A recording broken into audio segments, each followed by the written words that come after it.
આપણે લાસ્ટમાં જે પૂરું કર્યું હતું ત્યાંથી આપણે સ્ટાર્ટ કરીએ કે જે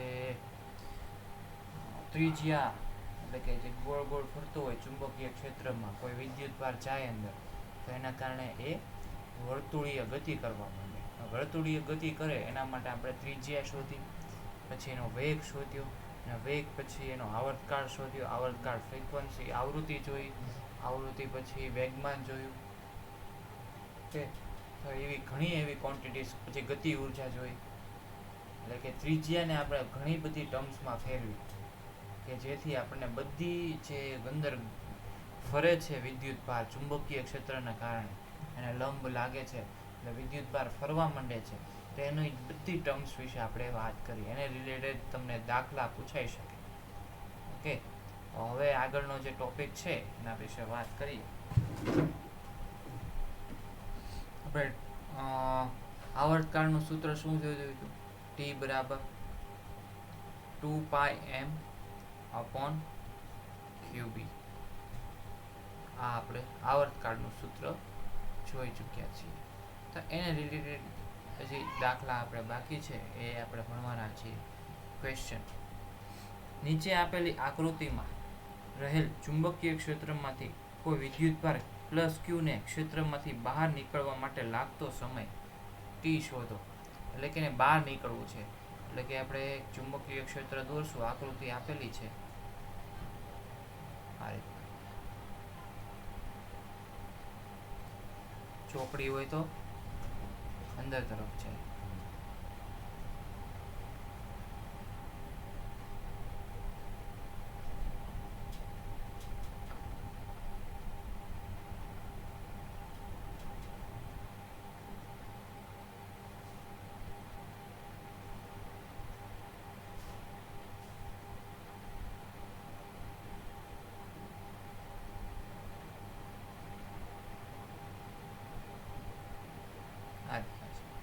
હવે વિદ્યુત ભારને છે ને અહીંયાથી v વેગથી થીટા ખૂણે અંદર મોકલવામાં આવે છે. એ કેવી ગતિ કરશે? વર્તુળીય ગતિ. આ રીતના ગતિ કરશે અને નીકળશે પણ એ કેવા ખૂણે?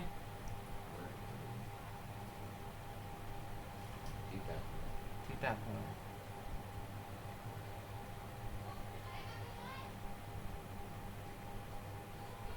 આ રીતના નીકળશે.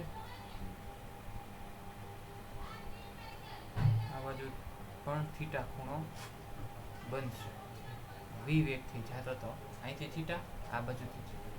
હવે આનાથી બહાર નીકળવા માટે એને કેટલું શું માંગ્યું છે? કેટલો સમય લાગશે? એટલે કે ટી આ બહાર નીકળવા માટે અહીંથી અંદર ગયો અને બહાર નીકળવા માટે લાગતો સમય શોધવાનો છે, એટલે આવર્તકાળ શોધવાનો છે. તો ટોટલ કેટલો થાય? આખું વર્તુળમાં કેટલો એંગલ થાય?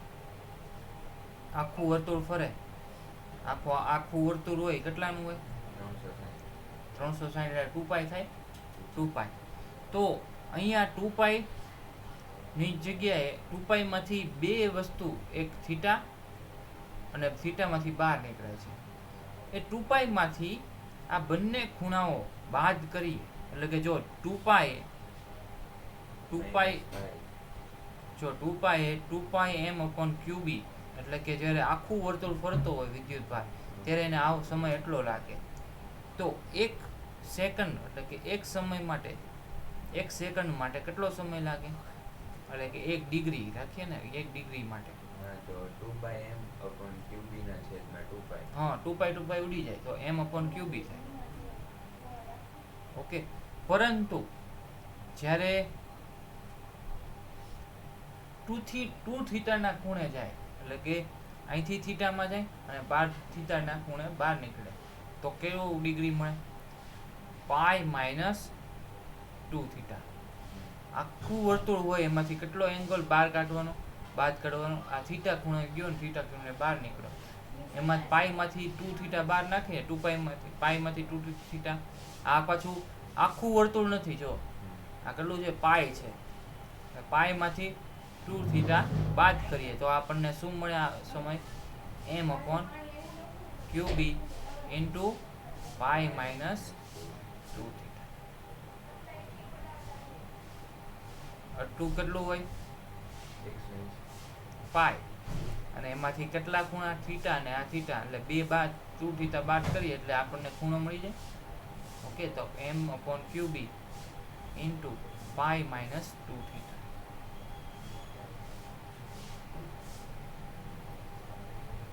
હવે જુઓ,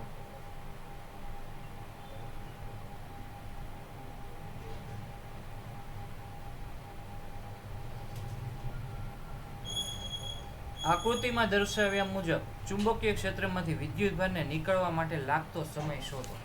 હવે નવી આકૃતિ છે.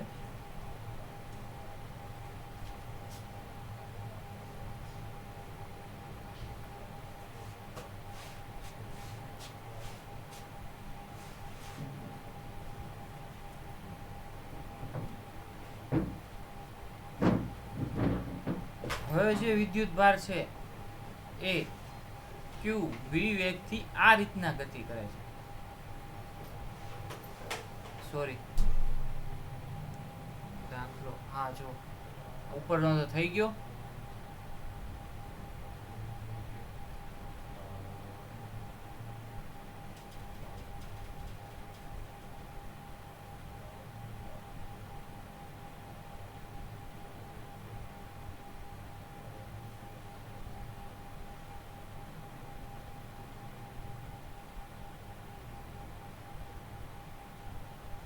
હવે જે વિદ્યુત ભાર છે એને પહેલા આ રીતના ગતિ કરાવી હતી, એટલે થીટા ઉપર બનતો હતો. હવે આ રીતના ગતિ કરાવીએ છીએ. ઓકે, તો થીટા જેટલો ખૂણો છે એ ક્યાં બને છે? આ રીતના થીટા. આમાં કેમ બનતો હતો? આમ બનતો હતો. જો આ પાય દોરવા જાઓ, અહીંથી પાય દોરવા જાઓ તો એ આમ બને. એમાંથી થીટા કેમ મુકામ બાદ કર્યો? કેમ કે એટલો ખૂણો એનાથી થોડોક આગળ છે. હવે અહીંયા જો પાઈ અહીંથી બનતો હોય, થીટા ખૂણે અંદરની તરફથી આમ ગતિ કરવામાં આવે છે, આમ. અને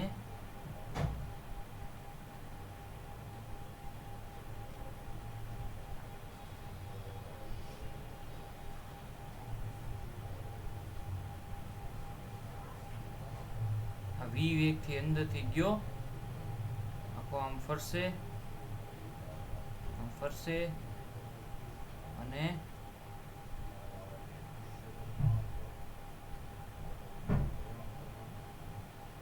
આ રીતના બહાર નીકળશે.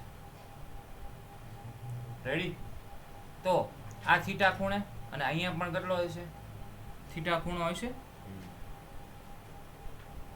આવો થીટા ખૂણો હોય છે. તો આ પાઈ તો અહીંયા બની જાય છે, પરંતુ થીટા થીટા વધારે આવે છે. તો એંગલ કેવો આવે? ઓલા અહીંથી જતો હતો આમ, એટલે પાઈ અહીંયાથી બનતું હતું, એટલે થીટા એમાંથી બાદ ગયો. ઓકે, અંદરથી જાય છે. અહીંયા પાઈની ઉપરથી જાય છે, પ્લસ કરવાનું. તો પાઈ આ એક થીટા અને એક આ થીટા, તો પાઈ પ્લસ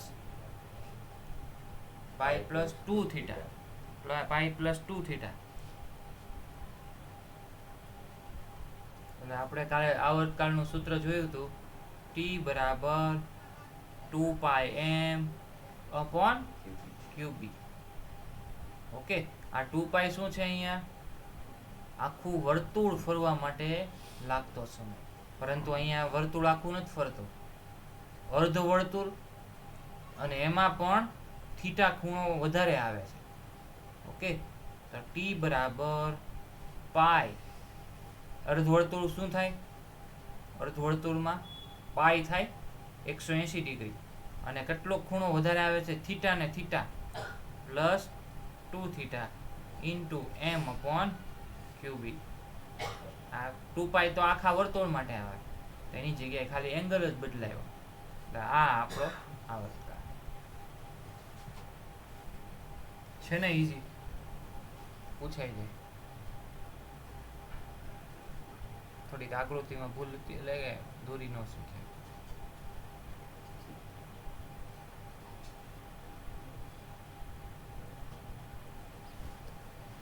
ચાલો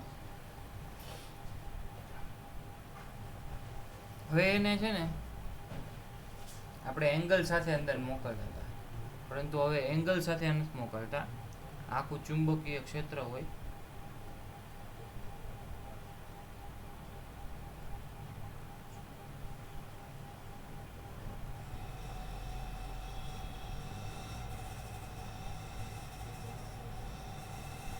તો ચુંબકીય ક્ષેત્ર હોય એમાં ક્યુ ને છે ને અંદર સીધી રેખામાં મોકલીએ છીએ. શું? સીધી રેખામાં. તો એ કઈ રીતના નીકળશે? આમ જશે, આમ જશે, આમ જશે, અને એ બહાર નીકળશે એટલે કઈ રીતના નીકળશે? સીધી રેખામાં જ નીકળશે. તમે જેટલા ખૂણે અંદર નાખો એટલા જ ખૂણે બહાર નીકળે. તમે સીધું નાખો તો સીધો નીકળે બહાર ઓલી બાજુ. ઓકે, આ બાજુથી એટલા જ ખૂણે બહાર નીકળશે. તો કેટલા ડિગ્રી થાય અહીંયા? 180 ડિગ્રી થાય. આ આખું આર હોય,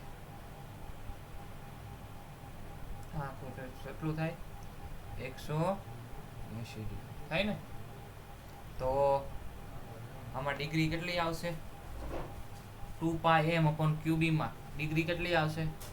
T બરાબર 2πm/qb રાખવાનું, ખાલી ડિગ્રી બદલાય. કેટલી આવશે અહીંયા? પાય. પાય એટલે 180 થાય ને, 2π એટલે 360 થાય. એટલે આપણો આવર્તકાળ કેટલો? π/q. રેડી?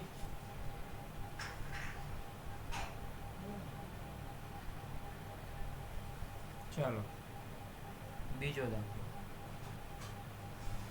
આ પેલો હતો. બીજામાં એવું આપેલું છે કે આખું ચુંબકીય ક્ષેત્ર છે અંદરની તરફ જાય છે ચુંબકીય ક્ષેત્ર, અને વિદ્યુત ભારને અહીંથી ક્યુ વિદ્યુત ભારને ગતિ કરવામાં આવે છે, પરંતુ અહીંયા જે છે ને આ ત્રિજ્યા છે, આ કેટલી છે? આર એલ હોય, અને ત્રિજ્યા શું હોય? આ આખું આ જે છે ત્રિજ્યા, આ છે ને ત્રિજ્યા, એમ કીધેલું છે કે એલ બરાબર આર થાય છે.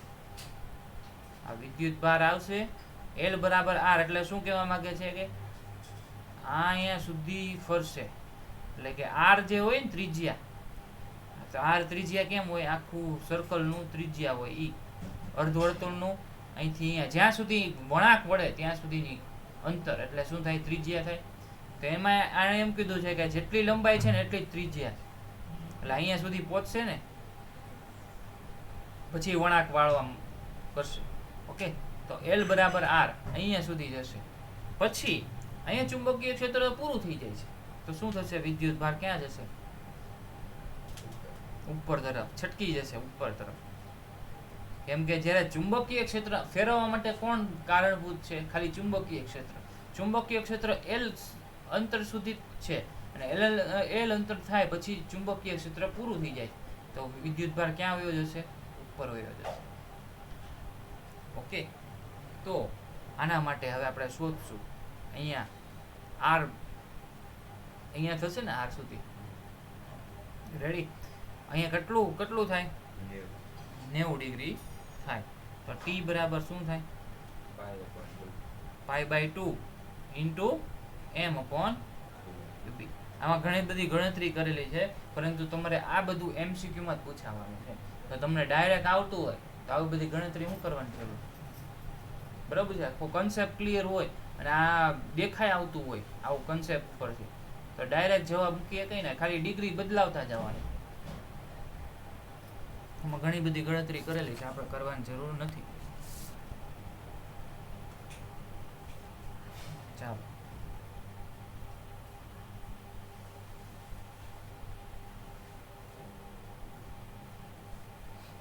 એક વિદ્યુત ભાર છે,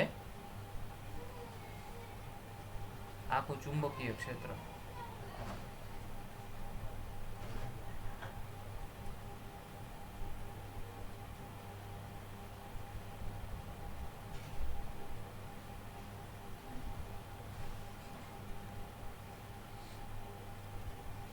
આ વિદ્યુત ભાર, અહીંયા વિદ્યુત ભાર એ અંદર તરફ 30 ડિગ્રીના ખૂણે જાય છે. એટલે 30 ડિગ્રીના ખૂણે, એટલે 30 0 થી 180, એટલે આ બાજુ જતો હશે. 0 થી 180 આ બાજુ જતો હશે, બરાબર છે. 30 ડિગ્રીના ખૂણે અંદર જાય છે. તો પછી એની શું શોધવાનું છે? ટી શોધવાનો છે. કેટલો સમય લાગે આમ કરી બહાર નીકળવા માટે?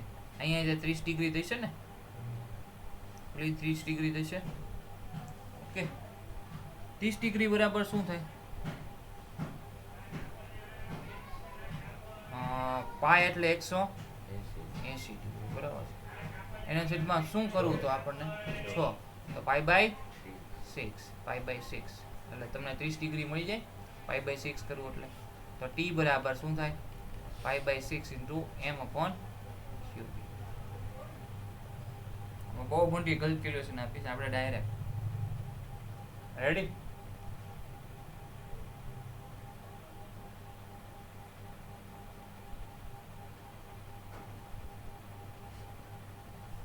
ચાલો, આટલું સમજાણું બધું.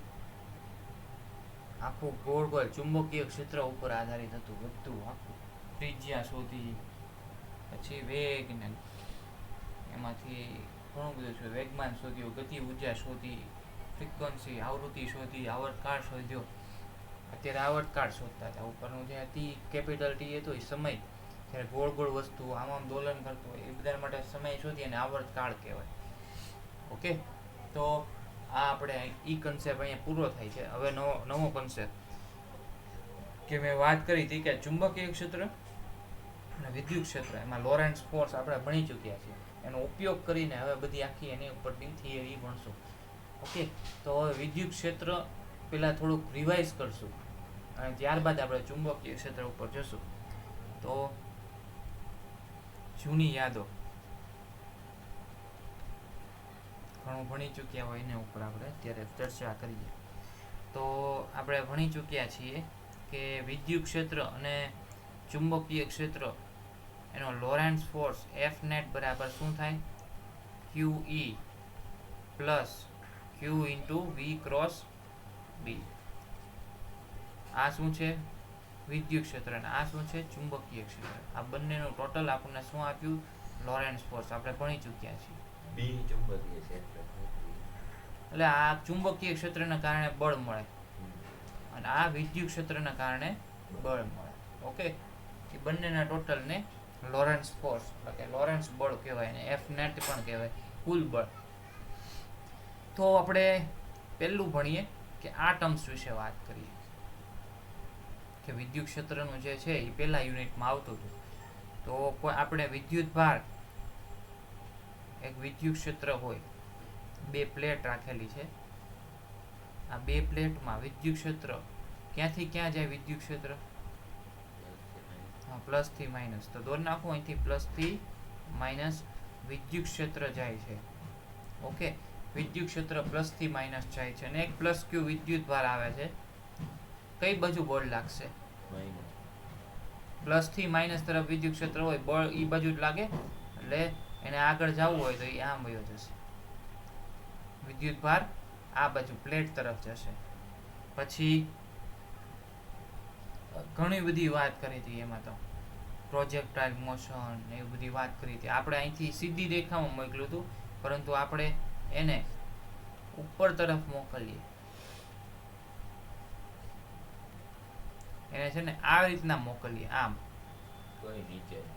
નીચે તરફ જશે પરંતુ થોડોક ઉપર જશે ને અને પછી આમ આવશે. ઓકે, તો આને શું કહેવાય? પ્રોજેક્ટાઇલ મોશન. શું કહેવાય? પ્રોજેક્ટાઇલ. ઓકે, આ આપણે કયા પહેલા ધોરણમાં, હું પહેલા યુનિટમાં ભણી ચૂક્યા જે બાજુ બળ લાગે એ બાજુ વિદ્યુત ભાર વયો જાય. ઓકે, તો હવે બીજું જે છે ચુંબકીય બળ, એના કારણે જે કોન્સેપ્ટ છે એના વિશે થોડીક ચર્ચા કરી હતી કે ચુંબકીય ક્ષેત્ર હોય અને હું અંદર એને મોકલું તો એ કઈ રીતના ફરશે? ક્યુ વિદ્યુતભાર અહીંયા આવ્યો તો કેમ ફરશે? ગોળ ગોળ ગોળ. વી વેગથી v0 વેગ એના સ્પર્શકની દિશામાં આ રીતના ફરફર કરશે. આ આપણે ભણી ચૂક્યા. તો આ બંનેની કોમ્બિનેશનથી તમને શું મળશે? કેવી પેટર્ન મળશે?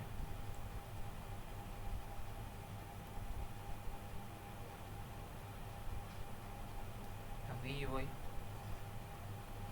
આ બાજુ શું હોય? b હોય, આ e, આ e હોય અને આ b હોય અને આ v હોય. તો કેમ કરશે? વિદ્યુત પર અંતર થશે ને તો વિદ્યુત ક્ષેત્રને એને ઈ દિશામાં લઈ જવાની કોશિશ કરશે. અને મેં પહેલા કીધું ચુંબકીય ક્ષેત્રની શું કોશિશ કરશે? એને ફેરવવાની.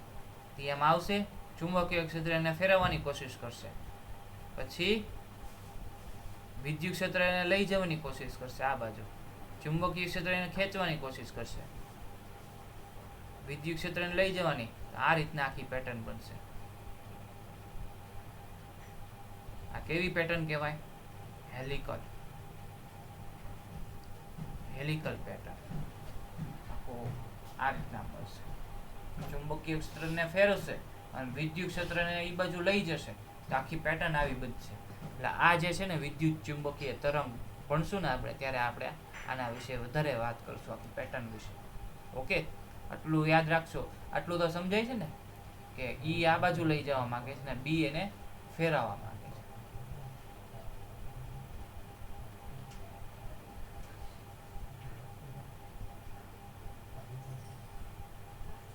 ચાલો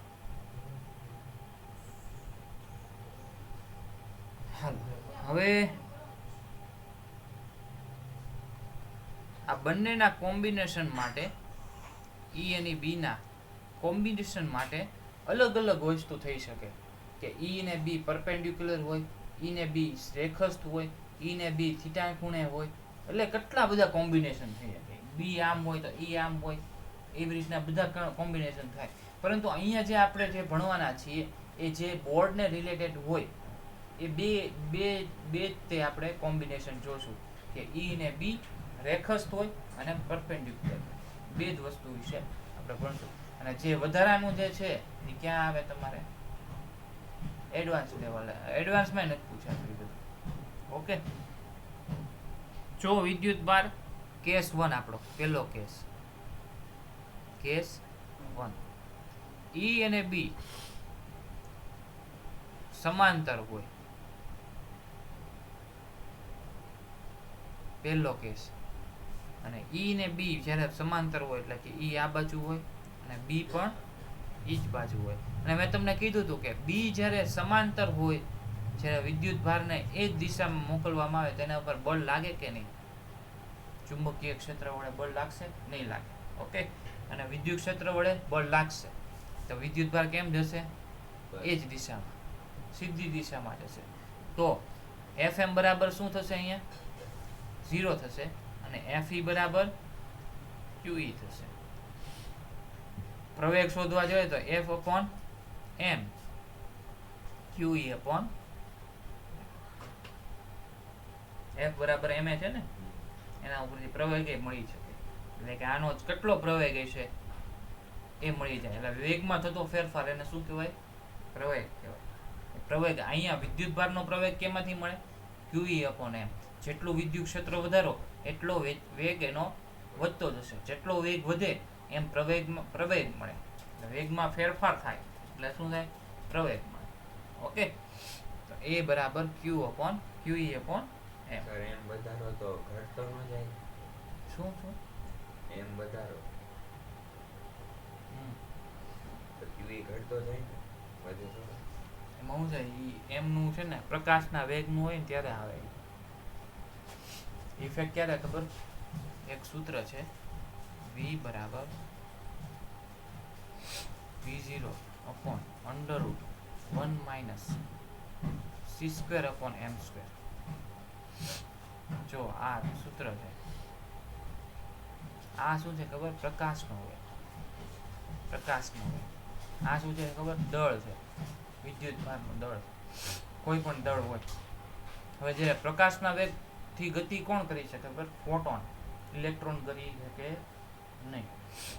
એટલે કે ઉપરની ટર્મ્સ ક્યારે થાય? 3×10⁸ થાય તો ફેરફાર થાય. પરંતુ અહીંયા વિદ્યુત ભાર આટલા બધા વેગથી ગતિ કરતો ન હોય તો આ ટર્મ્સમાં ફેરફાર ન થાય તો આ ટર્મ્સમાં પણ ફેરફાર ન થાય. એટલે કે v0 ના છેદમાં 5 કરું અને v0 ના છેદમાં 1 કરું, આમાં 5 આવતું હોય, આ જો વેગ આ હોય ત્યારે 5 આવતું હોય તો વેગમાં ફેરફાર થાય. પરંતુ અહીંયા 1 આવતો હોય તો કોઈ ફેરફાર ન થાય. જેટલો વેગ હતો એનો એ જ વેગ મળે. બરાબર? એટલે આ કોણે આપ્યું હતું? Albert Einstein. ઓકે, સાપેક્ષવાદ ની થિયરી છે આખી.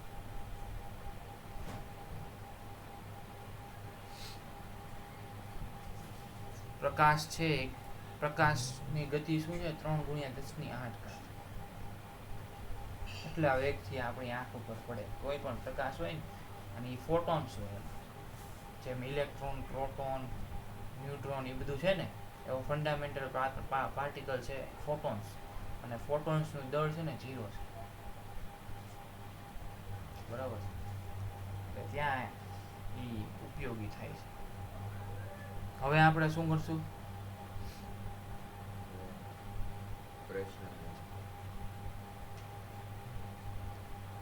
પ્રશ્ન એક આવશે.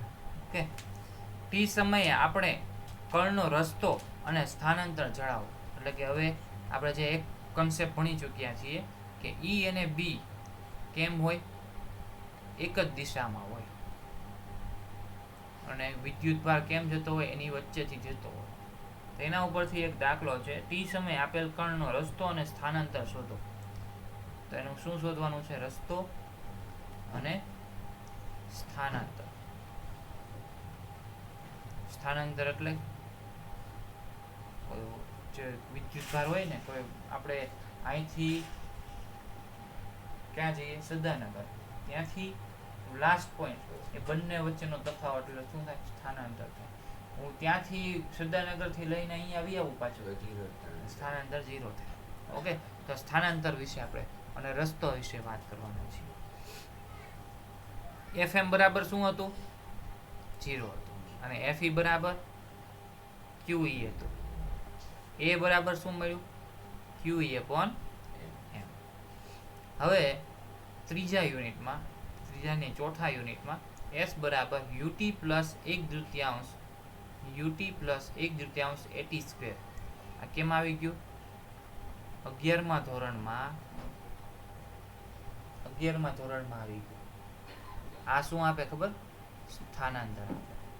આ શું છે? પ્રારંભિક વેગ. આ સમય છે. આ શું છે? પ્રવેગ છે. ઓકે, અહીંયા પ્રારંભિક વેગ કેવો હોય? અહીંયા અંદર ગયો નથી, 0 હોય. તો S બરાબર શું થાય? 1/3 AT² થાય. આખી ટર્મ 0 થઈ જાય ને. એની વેલ્યુ શું છે? QE/m into T². તો S બરાબર શું થયું? 1/3 QE/m ઇન્ટુ T². રસ્તો કેવો હોય છે આનો? રસ્તો સીધો, રેખસ્થ કહી શકાય, સીધો કહી શકાય, કોઈ પણ શબ્દ વાપરી શકાય. ઓકે, રેખસ્થ કહી શકાય, સીધો કહી શકાય. સમજાણું? હવે કેસ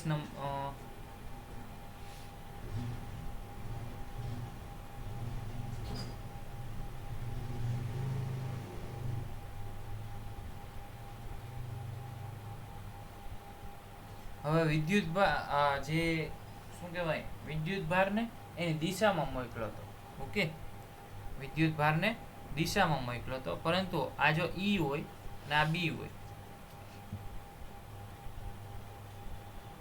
અને વિદ્યુત ભારને એને લંબ મોકલવામાં આવે.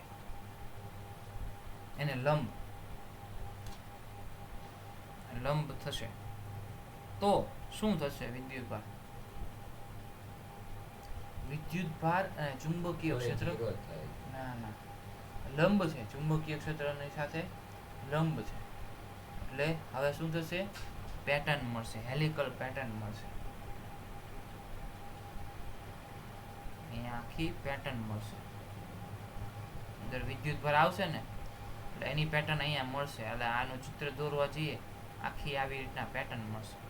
આમ આખું ફરતું હોય છે આમ એની પેટર્ન અહીં છાપ લેવા જઈએ તો આવી પેટર્ન મળશે. એની ત્રિજ્યા કંઈક આર હોય અને ગતિ કરતો હોય વી વેગથી. ઓકે, આ રીતના આ પ્લસ ક્યુ અંદર વયો જાય આ બાજુ બળ લાગે એફઈ દ્વારા અને ગોળ ગોળ ફરે એફએમ દ્વારા. તો એફઈ બરાબર શું થશે? ક્યુઈ, એ તો ઈનું જ રહેત. અને એફએમ બરાબર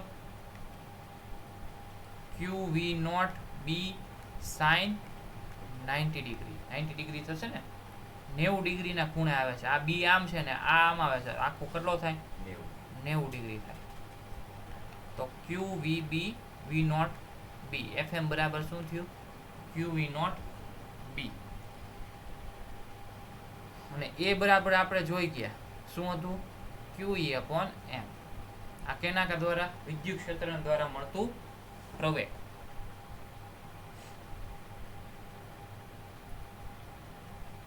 બી ના કારણે શું થશે? બી ના કારણે વિદ્યુતભાર એ YZ દિશામાં, Y and Z દિશામાં,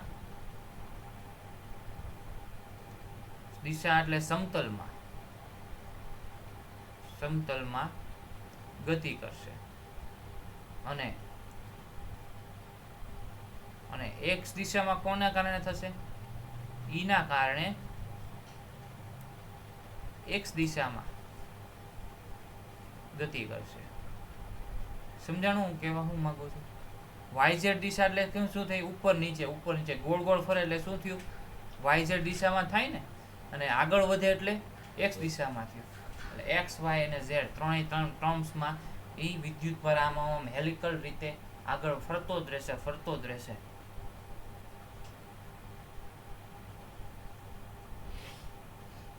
અહીંયા જે r છે, અહીંયા જો બે રીતના વેગ મળશે. એક આ છે ને, આ વેગ છે એ વી વેગ પેરેલલ છે. આ જે બે લીટા છે ને પેરેલલ એટલે કે સીધી દિશામાં, અને લંબ એટલે કે ત્રિજ્યા કોના દ્વારા મળશે?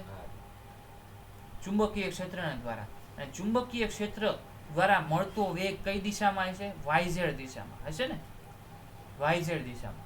તો એ YZ દિશામાં જે વેગ હશે એ કેવો વેગ હશે? લંબ વેગ. કેવો? લંબ વેગ. તો v લંબ વેગ અપોન qb. અહીંયા જે વેગ વાપરવાનો એ ચુંબકીય ક્ષેત્રના કારણે મળતો વેગ વાપરવાનો, અને વિદ્યુત ક્ષેત્રમાં કયો વેગ વાપરવાનો? પેરેલલ વાળો, સીધી દિશા વાળો. બે અલગ અલગ વેગ છે. ઓકે, તો સમજાણું? પેટર્ન કેવી મળે? આ રીતના આવી રીતના ગતિ કરશે ને.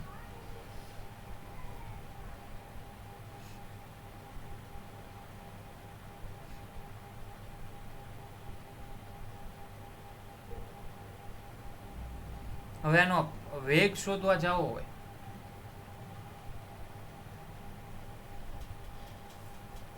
અથવા તો અંતર શોધવા જવું હોય તો ધારો કે આનું અંતર અહીંથી અહીંયા બધાના વેગ અંતર શોધવા હોય.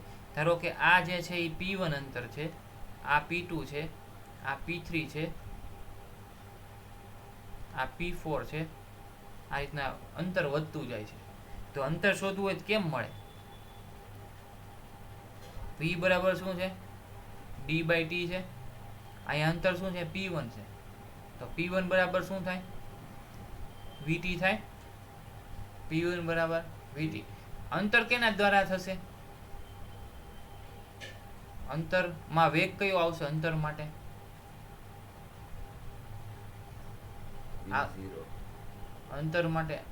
અંતર માટે વેગ કયો આવશે? સીધી દિશામાં જાય તો વેગ કયો આવે? કોના દ્વારા મળતો વેગ આવે? પેરેલલ. આગળ કોણ ફેરવે? ચુંબકીય નહીં પણ વિદ્યુત ક્ષેત્ર. વિદ્યુત ક્ષેત્રમાં વેગ કયો છે? v parallel. તો અહીંયા શું આવશે? તો આ p1 બરાબર શું થાય? v parallel into t. એટલું થાય. પછી p2 બરાબર શું થાય? v પેરેલલ નો પ્રાઇમ ઇન્ટુ t. પછી p3 બરાબર શું થાય? v પેરેલલ નો ડબલ પ્રાઇમ ઇન્ટુ t. એટલે વેગ બદલાતો જાય ને જેટલું આમ આગળ જતા જઈએ એમ. અને વેગ અહીંથી વિદ્યુત ક્ષેત્ર આપતો બરાબર છે, આમ આપતો તો અહીંયા વિદ્યુત ક્ષેત્ર ઘટતું જશે કે વધતું જશે? અહીંયા વધારે વિદ્યુત ક્ષેત્ર હશે કે અહીંયા વધારે છે? અહીંયા પ્લસ હોય, વિદ્યુત ક્ષેત્ર ક્યાં વધારે હોય? આ બાજુથી આ બાજુ વધારે હોય ને, આપણે ભણી ચૂક્યા છીએ. અહીંયા વધારે હોય, અહીંયા ઓછું થતું જાય. જેમ દૂર જતા જઈએ એમ વિદ્યુત ક્ષેત્ર ઓછું થતું જાય. તો વિદ્યુત ક્ષેત્ર ઓછું થઈ જાય તો એની ઉપર બળ ઓછું લાગતું હોય. બળ ઓછું લાગે એટલે વેગ ઘટી જાય. વેગ ઘટી જાય એટલે અહીંયા પ્રાઇમ હું ડબલ પ્રાઇમ એવું મૂકતો જાઉં છું. પણ ઘન નથી કરવાનો આપણે એવું. નહીંતર એ ઇન્ડિકેશન એમ કરે કે આ ઘન કરવાનું, વર્ગનું કરવાનું કે આપણે એવું નહીં, પ્રાઇમ ને એવું જ મોકલવાનું.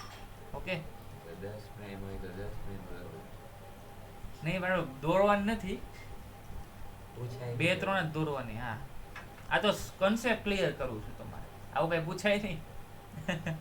p4 બરાબર v ડબલ v પેરેલલ 3 બાર ડોટ ઇન્ટુ t. એટલે વેગ ઘટતો જશે. એટલે વેગ ઘટે એટલે આને બદલાવીને લખેલું છે ઇન્ટુ t. અંતર આપતું જશે. ઓકે, એટલે કે આ જે પેટર્ન છે એ મળતી જાય.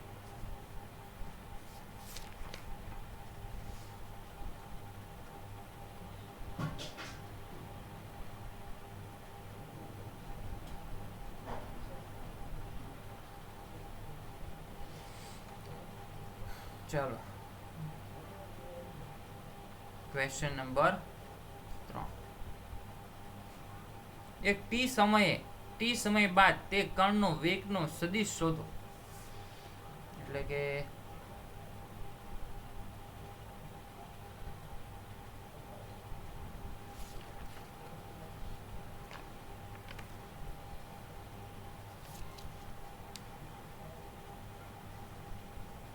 આ વધારે જેડબલ્યુ નીટ નો છે, આ સ્કીપ કર્યો ક્વેશ્ચન. કેસ નંબર 2, બીજો કેસ આવ્યો. પેલો કેસ શું હતો? E અને B પેરેલલ હતું. એટલે V ને પછી આમેય મોકલ્યો હતો અને લંબે મોકલ્યો હતો. બે કિસ્સા જોયા. હવે આપણે કેસ નંબર 2, E અને B કેવા હશે? એકબીજાને લંબ છે. અહીંયા એકબીજાને ઉપર શું હતા? પેરેલલ હતા. હવે એકબીજાને લંબ છે. એટલે કે વિદ્યુત ક્ષેત્ર આમ આપ્યું હોય, આ પ્લસ પ્લસ હોય અને નીચે એવી પ્લેટ હોય કે જેમાં માઇનસ માઇનસ હોય. તો વિદ્યુત ક્ષેત્ર કેમ જતું હોય? આ રીતના જતું હોય ને. અને ચુંબકીય ક્ષેત્ર એને લંબ છે બધાને, આ રીતના લંબ છે.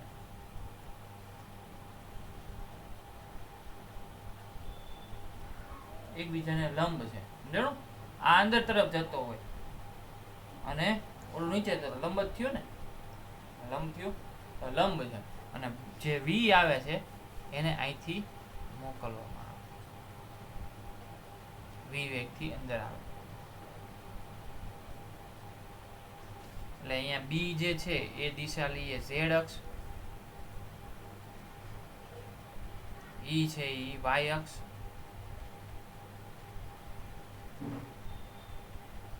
અને q નો વેગ છે એ શું છે? x અક્ષ. ત્રણેય એકબીજાને લંબ છે. પરંતુ કેસ કોના ઉપર આધારિત છે? કેસ કયો લીધો છે? E and B લંબ છે. ઓકે, ઉપર શું જોયું તો E અને B પેરેલલ છે આની ઉપર, એની ઉપરનો કેસ. ઓકે, તો આપણે આના વિશે વાત કરીએ.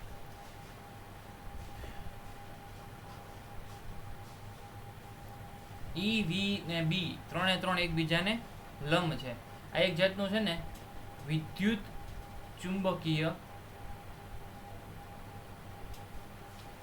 ચુંબકીય તરંગનું તે કન્સેપ્ટ છે. પહેલો કે કન્સેપ્ટ છે આનો, વિદ્યુત ચુંબકીય તરંગ. ઓકે, ઇલેક્ટ્રોમેગ્નેટિક વેવ્સ એટલે ફોટોન્સ વિશે વાત શરૂ થઈ ગઈ છે કે પ્રકાશનો વેગ, પ્રકાશ શું છે, એ વિદ્યુત ચુંબકીય તરંગો છે. ઓકે, તો એની વિશે જ વાત થાય છે. તો Fe બરાબર શું છે, QE, અને Fm બરાબર શું છે, QVB sin 90 ડિગ્રી, અને Fm બરાબર શું થાય, QVB થાય. આ કઈ તરફ હોય, નીચે તરફ લાગે છે ને, આ નીચે તરફ લાગે છે, નીચે તરફ લાગે, આ રીતના નીચે તરફ લાગે છે ને. અને આ કઈ તરફ લાગશે, ચુંબકીય ક્ષેત્ર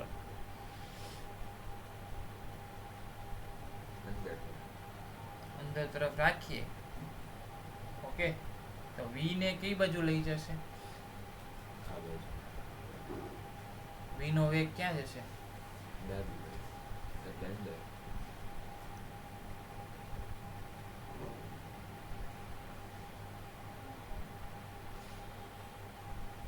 તો આમ રાખવું પડે ને સર, નીચે ઈ, આ બાજુ બી, તો આમ લઈ જાય.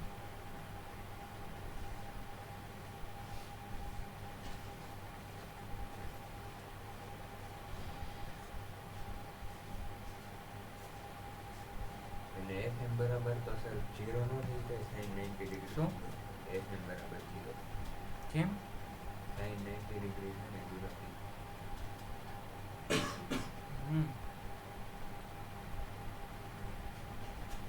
નું sin 90, sin 0 1 થાય.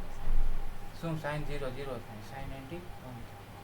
હવે જો અહીંયા છે ને, હવે વિદ્યુત ભાર આવે, અંદર આવે, બરાબર.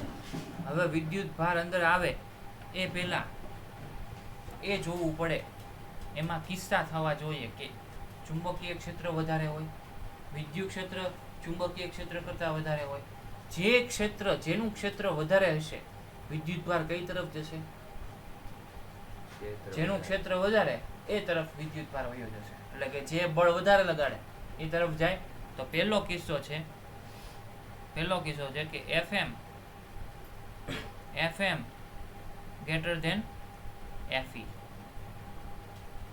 ચુંબકીય ક્ષેત્ર એ વિદ્યુત ક્ષેત્રના બળ કરતા વધારે છે, એટલે વિદ્યુત ક્ષેત્ર ઓછું હોય છે, ચુંબકીય ક્ષેત્ર વધારે છે. તો શું થાય, QVB greater than QE, QQ cut, તો VB greater than E, તો V greater than E upon B.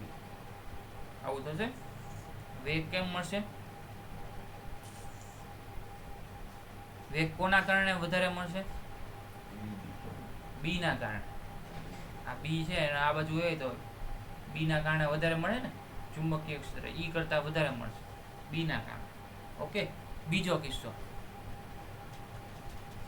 કે ચુંબકીય ક્ષેત્ર ઓછું હોય વિદ્યુત ક્ષેત્ર કરતા, એટલે ચુંબકીય બળ ઓછું લાગે વિદ્યુત ક્ષેત્રના બળ કરતા, વિદ્યુત બળ કરતા.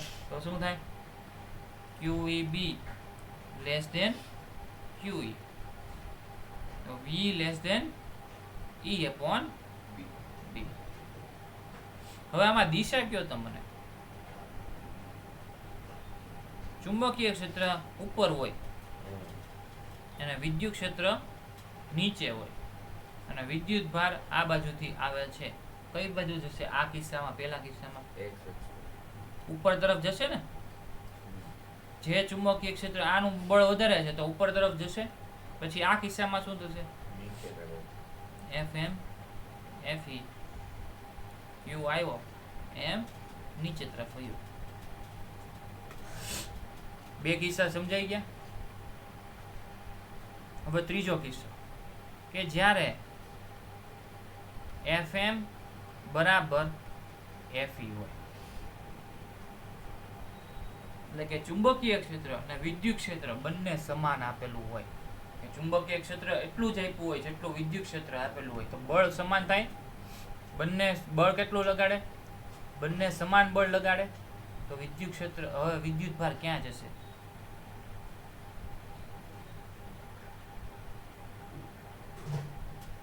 ક્યાં જશે? સીધું. Very good. બરાબર છે. તો QE બરાબર QEB, QQ કટ. તો V બરાબર શું થાય? E upon B. V બરાબર શું થાય? E upon B. એટલે કે જે વિદ્યુત ભાર છે એ કઈ તરફ સીધી રેખામાં ક્યારે ગતિ કરશે? કે જ્યારે જે વિદ્યુત ક્ષેત્ર છે ને ચુંબકીય ક્ષેત્રનો છે એનો બંનેનો ગુણોત્તર એ V જેટલો થાય. એટલે કે V વેગ, આનો V વેગ, આ જે V છે એને મારે કોઈ ચુંબકીય ક્ષેત્ર વિદ્યુત ક્ષેત્ર આપેલું છે કોઈ વસ્તુમાં, સિસ્ટમમાં, એને મારે સીધી રેખામાં જવા દેવો છે. તો શું કરવું ખબર? વિદ્યુત ક્ષેત્રની વેલ્યુ મને ખબર હોય, ચુંબકીય ક્ષેત્રની વેલ્યુ ખબર હોય, એનો જે ગુણોત્તર આવે એની જે કાંઈક વેલ્યુ મળે, એની વેલ્યુ જેટલો જ તે હું બહારથી હું એટલા જ વેગથી હું મોકલીશ મારા વિદ્યુત ભારને, જેથી છે ને સીધી રેખામાં હોય. રેડી? ચુંબકીય ક્ષેત્ર ઉપર લેવાની કોશિશ કરશે, વિદ્યુત ક્ષેત્ર નીચે લેવાની કોશિશ કરશે. અંતે બંને સફળ નહીં થાય અને વિદ્યુત ભાર સીધે સીધો વયો જશે. કેમ કે એકબીજાને જે બળ છે એ કેન્સલ આઉટ થઈ જશે અને વિદ્યુત ભાર ક્યાં વયો જશે? સીધે સીધો. એટલે કે કોઈ પણ આપણે વેગ પસંદગી કરતા આપણે કરવું હોય, વેગનું સિલેક્શન કરવું હોય, કોઈ આપણે એવી તંત્ર બનાવવું છે કે એમાંથી એવો વિદ્યુત ભાર ગોતવો છે કે જેમાંથી એનો વેગ છે ને આપણે સિલેક્ટર, કોઈ પણ આવું બધું હોય ને રેડિયો એક્ટિવ તંત્ર અને એવું બધું તંત્ર હોય ને, એમાં કોઈ વિદ્યુત ભારને એટલા વેગથી જ મોકલું તો જ તેમને રિઝલ્ટ મળે. આટલા વેગથી હું વિદ્યુત ભારને મોકલું તો જ તમને જે પરિણામ મળવું હોય તો જ મળે, એવું હોય. તો એની માટે છે ને આપણે એવું સિલેક્શન કરવા માટેનું મશીન બનાવવાનું. એ મશીનમાં શું હોય? વિદ્યુત ક્ષેત્ર હોય ને ચુંબકીય ક્ષેત્ર હોય. હવે એવો જ વિદ્યુત ભાર ગતિ કરવો છે કે મારે ધારો કે 5 મીટર પર સેકન્ડ વાળો વેગ વાળો તે મારે વિદ્યુત ભાર જોતો છે. તો હું શું કરીશ? E ને B નો ગુણોત્તર કેટલો રાખીશ? 5 રાખીશ. જેથી જે વેગથી જે ગતિ કરે છે 5 મીટર પર સેકન્ડથી ગતિ કરીએ છે એટલા જ જાય. બીજા બધા આવતા એ ક્યાં વયા જાય? ઉપર વયા જાય, નીચે વયા જાય. 6 વાળા ઉપર વયા જાય, 7 વાળા નીચે વયા જાય. ઓકે, આ રીતનું થાય. તો આ શેમાં ઉપયોગ થાય આ વસ્તુનો? વેગ સિલેક્શન, એટલે કે વેલોસિટી સિલેક્ટર જે તંત્ર હોય એમાં આનો ઉપયોગ થતો હોય છે વિદ્યુત ભાર. અને રથરફોર્ડ નો પ્રયોગ છે ગોલ્ડ સોઇલ ઉપર. એમાં છે ને કણનું એને પેનિટ્રેશન કરવામાં આવે, તો એમાં છે ને અમુક વેગથી જે જતા હોય ને ઈ જ તે ત્યાં સુધી પહોંચે છે. આખો પ્રેક્ટિકલ છે, આપણે જોશું આગળ એટમનું ભણશું ને ત્યારે એમાં આવે છે. એટલો વેગથી જતો હોય તો જ જોઈએ, તો એની વચ્ચે છે ને એક વેલોસિટી સિલેક્ટર મૂકી દઈએ તો આપણને આ જે પ્રોસેસ છે એ એમાં ઉપયોગી થઈ શકે.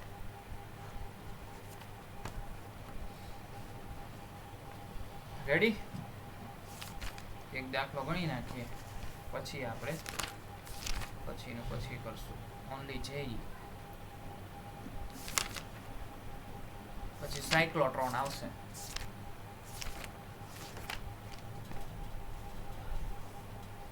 હાલો, ક્વેશ્ચન આને રિલેટેડ ક્વેશ્ચન છે. એટલે રિલેટેડ હશે એટલે કેવો હશે? વિદ્યુત ક્ષેત્ર અને ચુંબકીય ક્ષેત્ર એકબીજાને લંબ હશે. ઓકે, તો એક સિલેક્ટર્સ મશીન છે. મેં તમને શું કીધું કે વેગ સિલેક્ટરમાં આ મશીનનો ઉપયોગ થાય જ્યારે ચુંબકીય ક્ષેત્ર અને વિદ્યુત ક્ષેત્ર બંને લંબ હોય તો ઈ અને બી નો જે ગુણોત્તર છે એ ગુણોત્તરની જે વેગ હોય વિદ્યુતભારનો એ જ વિદ્યુતભાર અંદરથી જઈ શકશે, બીજા બધા ઉપર નીચે વયા જશે. ઓકે, તો એવું મશીન છે જેમાં વેગ સિલેક્ટર મશીન છે જેમાં ઈ બરાબર 2500 ન્યૂટન પર કુલમ જેટલું વિદ્યુત ક્ષેત્ર આપેલું છે અને બી બહાર તરફ આ જે છે ને એ ઉપર તરફ આપેલું છે. કઈ તરફ? ઉપર તરફ. અને બી ને બહાર તરફ શું આપેલું છે? બહાર તરફ. એટલે કેમ આવશે? પોઈન્ટ આવશે ને બહાર તરફ એટલે બિંદુ દોરવાનું. ઓકે, અને ઉપર તરફ એટલે વિદ્યુત ક્ષેત્રમાં આમ જાય છે ને ચુંબકીય ક્ષેત્ર આપણી તરફ આવે છે. બંને લંબ થઈ ગયા. બહાર તરફ અચળ છે, બી એ અચળ છે. એક ધન વિદ્યુત ભાર પશ્ચિમ તરફ જાય છે. પશ્ચિમ તરફ એટલે ઉત્તર, દક્ષિણ, પૂર્વ, પશ્ચિમ આ બાજુ જાય છે. એટલે હું આખી આકૃતિ દોરી નાખું. આ બહાર તરફ આવે છે બી બહાર તરફ આવે છે.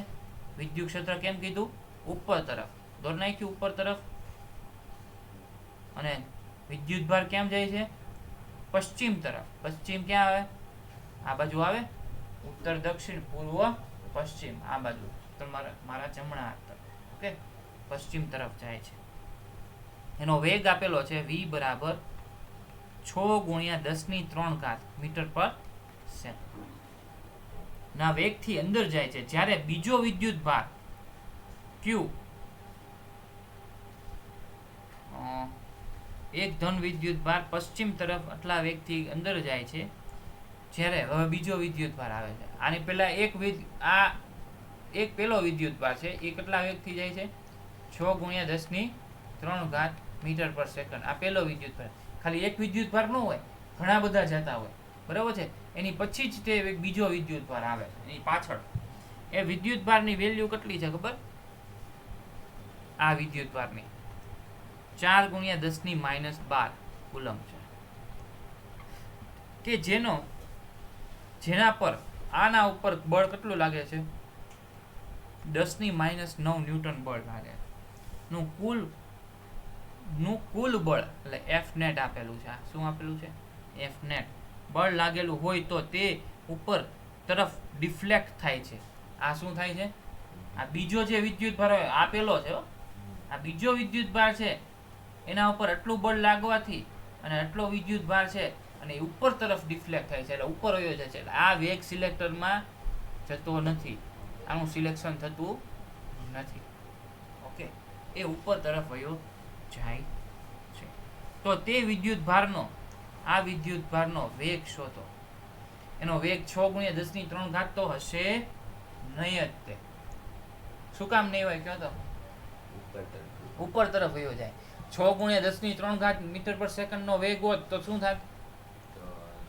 સીધો વયો જાત. ઓકે, તો આ જે છે એ તો સીધો જાય છે. ઓકે, અને આ જે સીધો જાય છે એના ઉપરથી આપણે એક વેલ્યુ આપણને નથી આપી, બી ની વેલ્યુ નથી આપી. તો આ સીધો જાય છે એના ઉપરથી આપણે બી ની વેલ્યુ શોધી શકીએ? કઈ રીતના શોધી શકીએ વિચારો?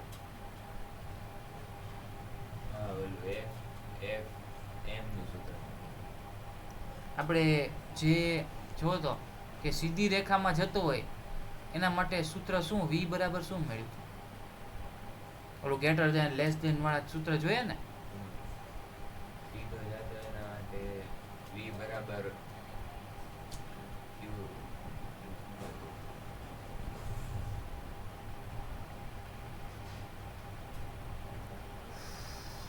જો છે ને v બરાબર e/b. મેં કીધું જ ખરી, e અને b નો રેશિયો જે હોય એટલા વેગથી જ્યારે અંદર વિદ્યુત ભાર જાય તો e જઈ શકે. તો આ સૂત્રનો ઉપયોગ કરી શકું કે નહીં? કેમાં? આપણી પાસે e છે, e ની વેલ્યુ છે આપણી પાસે, b ની વેલ્યુ નથી, v ની વેલ્યુ છે આપણી પાસે. ઓકે, મળી જાય ને b ની વેલ્યુ? b બરાબર e ના છેદમાં v. શું?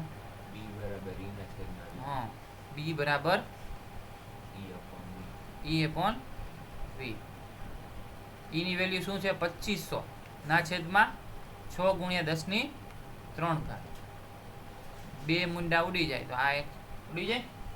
25 ના છેદમાં શું થાય? 60. 12 પંચામ 60 અને 25 પચો 25 અને 12 પંચામ 60 થાય. 5 ના છેદમાં 12. બી ની વેલ્યુ મળી ગઈ. એટલે આ રીતના આપણે કોઈ પહેલાનો કિસ્સો આપેલો હોય ને તો તમને એકાદી વેલ્યુ નું આપેલી હોય એમાંથી શોધી લેવાની, કેમ કે એનો ઉપયોગ કરવો પડે આગળ. હવે બીજા કિસ્સા વિશે વાત કરીએ. આ જે શોધવાનું શું છે મેઇન વસ્તુ, આ જે વી છે એટલે કે બીજો વિદ્યુત ભાર પછી આવે છે એ વિદ્યુત ભાર એનો વેગ કેટલો હશે એ શોધવાનું છે. તમને શું આપેલું છે? એફ નેટ આપેલું છે. એફ નેટ આપેલું છે. લાવો તો આમાં ભૂલ છે, પેન છે, રકમમાં ભૂલ. એફ નેટ છે ને 2 ગુણ્યા 10 ની -9 ઘાત આપેલી છે. એફ નેટ કેટલું આપેલું છે? 2 ગુણ્યા 10 ની -9 ઘાત. લખવા જાવ તો ભૂલ પડે. 2 ગુણ્યા શું છે? 10 ની -9 ઘાત ની આપેલી છે. શું કરશું આપણે આમાં? એફ નેટ છે ને શું કીધું છે? ઉપર તરફ લાગે છે. ઉપર તરફ વયો જાય એટલે નેટ કઈ તરફ? ઉપર તરફ લાગે. બીજો આવે છે ને એના માટે કહું. બીજો આવે એ ઉપર તરફ વયો જાય છે. એફ નેટ ઉપર તરફ લાગે છે. તો એફ નેટ બરાબર ઉપર તરફ કયું જાય છે? ચુંબક કયું વિદ્યુત ક્ષેત્ર છે? વિદ્યુત ક્ષેત્ર છે ને ઉપર તરફ. Q into E. E ઉપર તરફ છે. E કયું આવશે? કેવું આવશે? ધન આવશે. અને બીજું શું છે? અંદર તરફ. E શું આવશે? ઋણ આવશે. એકબીજાને એફ નેટ બરાબર QE માઇનસ QEB. હવે શું થાય?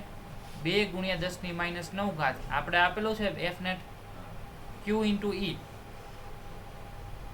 વિદ્યુત ભાર તો E નો E જ રહેશે. બીજો વિદ્યુત ભાર છે એની વેલ્યુ તો E ની જ રહે ને, એ અંદર આવે છે એટલે E માઇનસ VB થાય.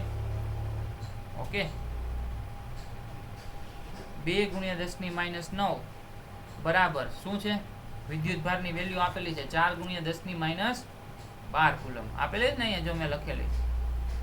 હા આપેલી.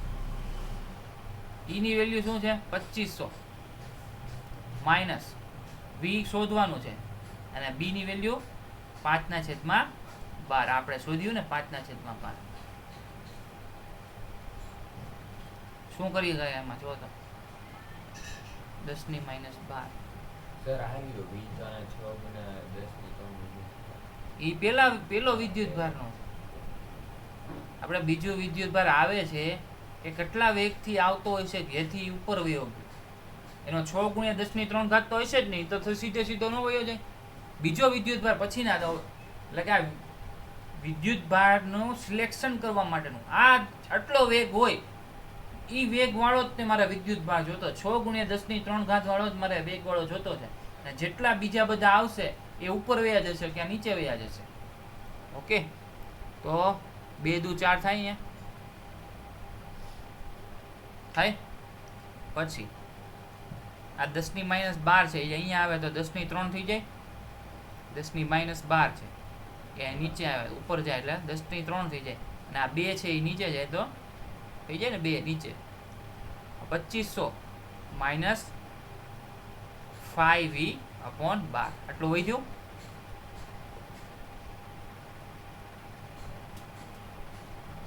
હવે 1000/2 શું થાય?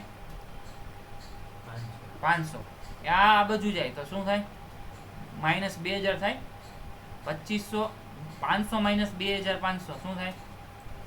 -2000 થાય. થાય ને બરાબર -5V/12. પછી 5 ચોક 20 તો અહીંયા શું થાય? 5 400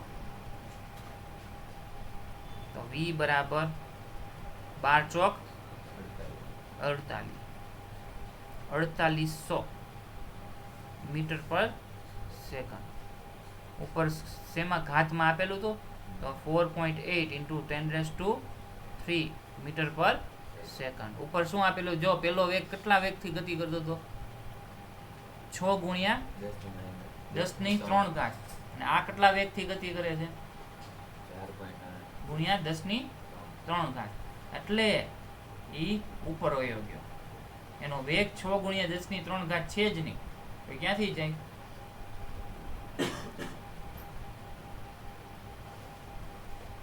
ઉપર તરફ જાય છે એનો મતલબ શું? વિદ્યુત ક્ષેત્રનું બળ વધારે હોવું એટલે ઉપર તરફ જાય છે. એટલે F net બરાબર QE minus QEB થાય. ઓકે, આવડશે આવા દાખલા? જો તમને વેગ સિલેક્ટર એટલે કે બીજો કિસ્સો આવડતો હોય તો આ દાખલો તમને આવડે જ.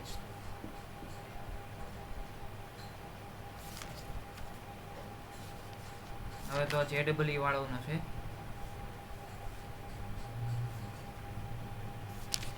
એક મસ્ત કિસ્સો છે, પૂરો કરવો છે. આમ મજા આવ્યો, આમ અલગ જ છે. અત્યાર સુધીનું જેટલું ભણ્યું ને એ આપણને છે ને આમ ભ્રમમાં નાખવા વાળું હતું. આ બુકમાં નથી, એટલે બુકમાંય નથી ક્યાંય, આ નવું જ છે. એ તમને કાંઈક વિચારવાનું મજા આવશે. આમ બુકમાં નથી, પૂછાશે નહીં.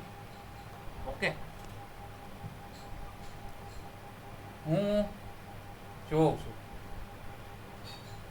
આ વેગ સિલેક્ટરમાં, આમ જોઉં છું તો વિદ્યુત ભાર છે ને ઉપર જાય મને દેખાય, બરોબર. પછી એક બીજી કોઈક વિધિ હોય, કોઈક છોકરી છે, એ વેગથી આ બાજુ જાય છે. એ જોશે, એ એટલા જ વેગથી આ જો એક સિલેક્ટર છે, આપણે સિલેક્ટરનું જોઈ લીધું ને કઈ રીતનું હતું. આ ક્યુ વિદ્યુત ભાર ઉપર વયો જતો હતો, વયો જાય ને કે આવું નીચે વયો જાય. હું અહીંથી જોઉં ને મને એવું દેખાણું કે ઉપર જાય છે, પરંતુ એક વિધિ છે, એ છે ને બાઇક ઉપર જાય છે. એને સીધો હે દેખાય છે. ગાડી મને દોડતા આવડતી નથી, દોડ નાખી છે. એ આમ જાય છે, બરાબર છે. વિધિ ક્યાં જાય છે? આ બાજુ જાય છે. એ કેટલા વેગથી જાય છે? જેનો આટલો વેગ છે ને, ધારો કે એનો વેગ છે 2 ગુણ્યા 10⁻³ મીટર પર સેકન્ડ, એટલા જ વેગથી આ જાય છે. V બરાબર 2 ગુણ્યા 2000 ની સ્પીડે જાય છે. એટલે બુલેટ ટ્રેનમાં જતો હોય વિચારો ને. તોય છે 200 થાય ને સર, મીટર પ્રતિ સેકન્ડ. હા, ઓછી સ્પીડ છે તો એટલા જ વેગથી જાય છે. ઈ આમ જોશે ઉપર તો એને કેવો લાગશે? સીધો લાગશે, બરાબર છે. તો એને લાગશે કે આ વળેલો છે કે વળેલો નથી? નો લાગે. તો આ બધું છે એ એક જાતનો ભ્રમ કહેવાય કે જો. તો વિધિ જોશે તો તેને વેગ 0 દેખાય છે. એના માટે વેગ કેવો કહેવાય? 0 કહેવાય. કેમ કે એને એની હારવા જાય તો વિદ્યુત ભાર એને શું લાગે? સ્થિર દેખાય. એની અંદર ઉભો રહેલો એવું લાગે, 0 દેખાશે. તે વિદ્યુત ભારની ગતિ સાથે જ ગતિ કરે છે. વિધિના મત મુજબ વિદ્યુત ભારનો વેગ 0 છે. વિદ્યુત ભાર ડિફ્લેક્ટ થતો નથી. ઓકે, તો ડિફ્લેક્ટ કેમ થાય છે? સ્થિર. પણ એમાં જવાબ કાંક છે જો. આમ FM અને FE એ ફ્રેમ પર આધાર રાખે છે, બરાબર છે. ફ્રેમ એટલે શું? આપણે ત્રીજા યુનિટમાં આવતું કઈ ફ્રેમમાંથી જોવો છો? જેમ કે એમાં શું આવે ખબર?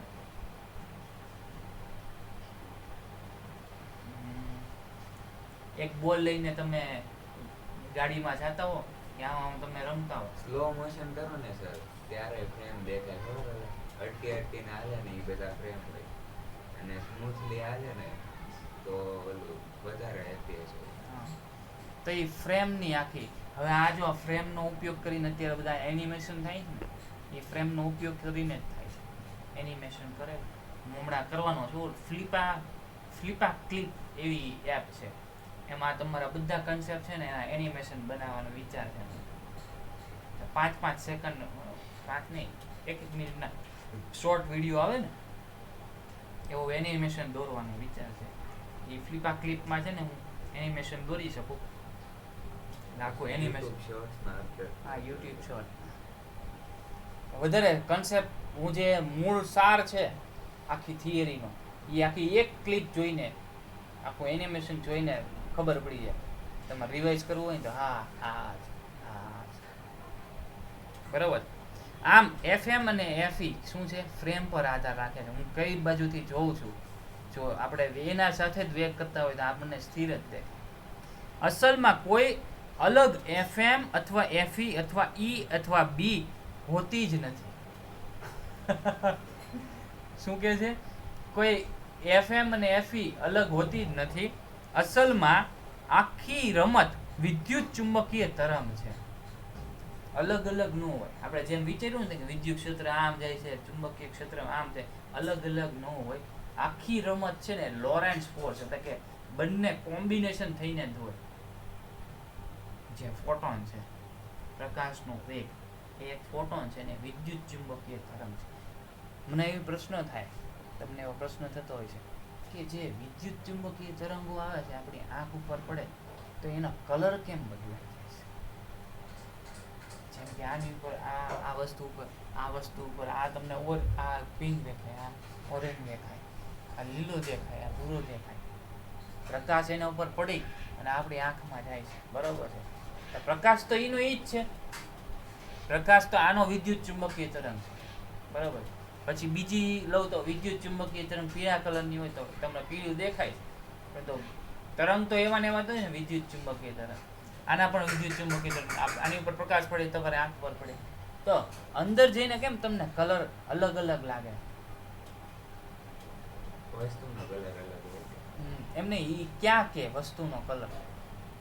કેમ કે વિદ્યુત ચુંબકીય તરંગ તો બધા માટે સેમ જ છે. પ્રકાશ એક વિદ્યુત ચુંબકીય તરંગ એટલે ફોટોન છે. એમાં કોઈ કલર બલર આવે નહીં. ઓકે, ઈ તો ઈ જ હોય. તો તમને કલર છે એવું કેમ ખબર? એ બધું છે ને તમારું મગજ નિર્ધારિત કરે છે. બહારની વસ્તુ નથી, અંદરની વસ્તુ છે. સમજાય છે? એ બહારની વસ્તુ નથી, આ બધી બહારની વસ્તુ નથી, તમારી અંદરની વસ્તુ છે. તમારી અંદરની વસ્તુ એટલે કે જે તમારા જ્ઞાન તંતુઓ છે એ બધા એમ કહે છે કે આ પિંક કલર છે, આ ગ્રીન કલર છે, બરાબર. પછી રહીને જાય ડિફરન્શિએટ તો કરીએ કે આ બધી વસ્તુ છે ને મેં કેમાંથી વાંચી હતી ખબર? HC વર્માની બુક છે. બહુ જ ફિઝિસિસ્ટ, મોટામાં મોટા ફિઝિક્સના ટીચર હોય ને HC વર્મા. અને એ જે કન્સેપ્ટ કરે ને એ હાવ ડીપ હોય, કાંઈક અલગ જ હોય, ડીપમાં લઈ જાય હાવ. એની બુક છે મારી પાસે અને મેં એના વિડીયો જોયેલા, એમાંથી ક્યાંક મેં સાંભળેલું છે અને હું તમને તમારી સાથે શેર કરું છું કે જે પ્રકાશ છે એ તો વિદ્યુત ચુંબકીય તરંગ છે, એ તો એવી રીતના જ આવતા હોય, પરંતુ એને ડિફરન્શિએટ ક્યાં કરે છે? તમારા મગજ કરે છે. કેમ કે વિદ્યુત ચુંબકીય તરંગ આના માટે ઈ છે, આના માટે ઈ છે, આના માટે ઈ છે, આના માટે ઈ છે. તો કલર કેમ ચેન્જ થાય? તમારું મગજ કરે છે, એ નથી કરતો. બરાબર, સમજાણું? આ નવો કન્સેપ્ટ હતો.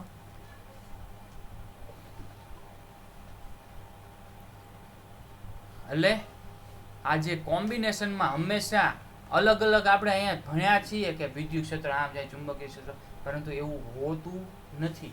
પરંતુ આ યાદ તો ભણવા માટે તો યાદ તો રાખવાનું જ કે અલગ અલગ લેવાનું, પરંતુ અસલમાં હોતું નથી. એ બંને સાથે હોય એટલે શું કહેવાય? સાથે ને લોરેન્ટ્ઝ બળ. હંમેશા લોરેન્ટ્ઝ બળનું જ તે વિદ્યુત ચુંબકીય તરંગ આવે ત્યારે અલગ અલગ આવે નહીં, પરંતુ આપણે મેથેમેટિકલી ઇમેજિનેશન કરીને આ થિયરી બનાવેલી છે. ચાલો, આની પછીના લેક્ચરમાં આપણે સાયક્લોટ્રોન વિશે વાત કરશું. અત્યાર સુધી જે ભણ્યા એ અહીંયા પૂર્ણ થાય છે. હવે એનો ઉપયોગ આવશે.